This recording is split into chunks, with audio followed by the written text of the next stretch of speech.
புஷ்கர க்ஷேத்திரத்திலும் நைமிசாரண்யத்திலும் தவம் செய்த பிரம்மாவிற்கு பகவான் விஷ்ணு புஷ்கர ரூபமாகவும் ஆரண்யம் எனப்படும் வனரூபமாகவும் தரிசனம் தந்தார். பிரம்மதேவர் திருப்தி அடையவில்லை. அதனால் மகாவிஷ்ணு சத்யவிரத க்ஷேத்திரமான காஞ்சிபுரத்தில் அஸ்வமேத யாகம் செய்ய உத்தரவிட்டார்.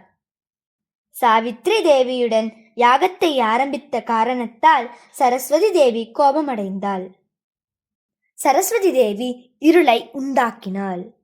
யாகத்தை நிறுத்த இருள் உண்டானதால் பெருமாள் தேவபிரகாச பெருமாள் என தோன்றி யாகத்தை காத்தார். மேலும் கோபமுற்ற சரஸ்வதி தேவி ராட்சசர்களை அனுப்பினாள்.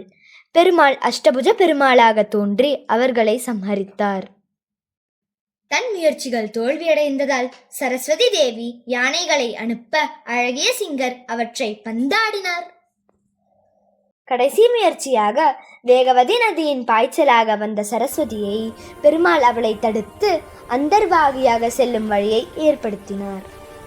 பிரம்மாவின் யாகம் முடிவடைந்ததும் யாகக்னியிலிருந்து புண்ணியகோடி விமானத்துடன் வரதராஜ பெருமாள் தோன்றினார்.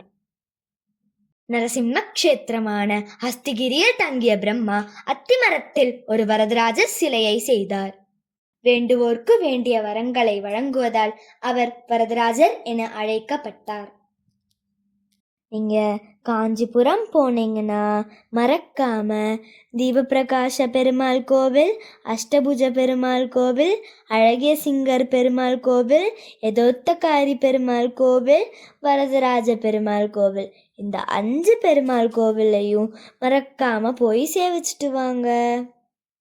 இன்னொரு திவ்ய கஷேத்திரங்களை பத்தி அடுத்த வீடியோல பார்ப்போம்.